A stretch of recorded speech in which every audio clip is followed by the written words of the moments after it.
మీటింగులు పెడుతున్నారు, రివ్యూలు చేస్తున్నారు. బట్ వాట్ అబౌట్ రిపోర్ట్ అనేది లేకపోవడంతో బాబు గారు ఇప్పుడు కీలకమైన అడుగులు వేశారు. ఆయనకి అన్ని రిపోర్ట్లు కరెక్ట్గా ఉండాలన్నటువంటి ఆదేశాలు ఇచ్చారు. ఆర్ఎన్బిలో సంక్రాంతి నాటి గుంతల రహిత రహదారుల కార్యక్రమం అమలవుతుంది. జిల్లాల వారీగా ఎన్ని కిలోమీటర్ల గుంతలు పూడ్చాల్సి ఉంది, ఏ రోజు ఎంత మేర పనులు జరిగాయి వంటి వివరాలని పర్యవేక్షించడం. దేవాదాయ శాఖలోని 7 ప్రధాన ఆలయాలైన విజయవాడ, కనకదుర్గమ్మ, సింహాచలం, అన్నవరం, ద్వారకా, తిరుమల, శ్రీశైలం, కాణిపాక, శ్రీకాళహస్తి ఆలయాలు, ఇంకా ముఖ్య ఆలయాల్లో వసతులు, క్యూలైన్ల నిర్వహణ, ప్రసాదం తదితరాలన్నీ పర్యవేక్షించడం.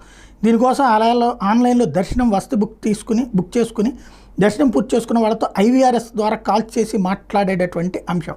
వాళ్ళ అభిప్రాయాన్ని తెలుసుకోవాలని నిర్ణయించుకున్నారు. అట్లాగే పౌర సంబంధాల శాఖలో సరుకుల పంపిణీ, ధాన్యం సేకరణ, రైతులకు సకాలంలో చెల్లింపు జరుగుతున్నాయా వంటివి పర్యవేక్షించాలని నిర్ణయించారు.